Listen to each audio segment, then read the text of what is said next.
Thus, all the miscellaneous collected from a candidate at the time of enrollment essentially serve as a precondition to the process of enrollment.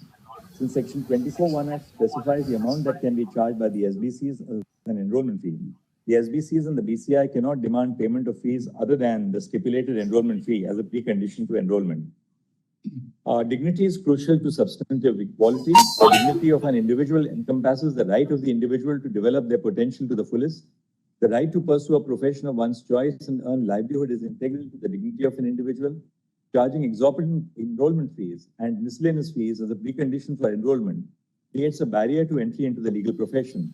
The levy of exorbitant fees as a precondition to enrollment serves to denigrate the dignity of those who face social and economic barriers in the advancement of their legal careers. This effectively perpetuates systemic discrimination against persons from marginalized and economically weaker sections by undermining their equal participation in the legal profession.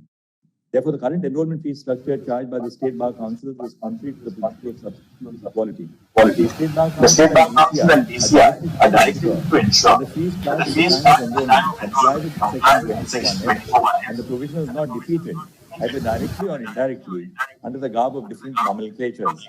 The SBCs cannot charge an enrollment fee or miscellaneous fees above the amount prescribed in 24(1)(f). No case is made out for this court to exercise its power under Article 142 to implement the Bar Council of India draft enrollment rules in their current form. The result of this decision would have entitled advocates who have paid the excess enrollment fee to a refund from the State Bar Councils. The State Bar Councils have been levying the enrollment fees for a considerable duration and utilizing the collected amounts to carry out their day-to-day functions. Therefore, we declare that this judgment will have prospective effect. Resultantly, the SBCs are not required to refund the excess enrollment fees collected before the date of this judgment. Conclusions.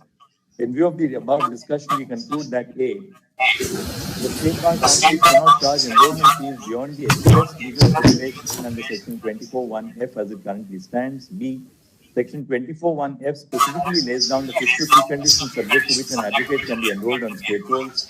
The State Bar Councils and the BCI cannot demand payment of fees other than the stipulated enrollment fee and stamp duty if any as a precondition to enrollment. C, the decision of the State Bar Councils to charge fees and charges at the time of enrollment in excess of the legal stipulation under Section 24(1)(f) violates Article 14 and 19(1)(g) of the Constitution.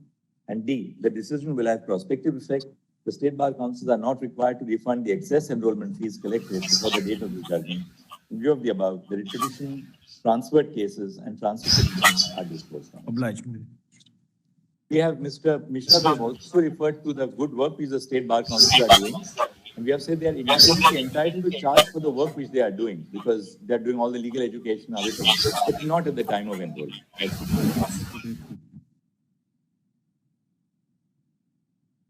We appreciate Madhav's Lordship's decision. This is very good for the profession. For the younger lot of people. Yes. There are some bar councils charge 40,000, 42,000. I know, but that's the way. Anyway, welcome this, Madhav.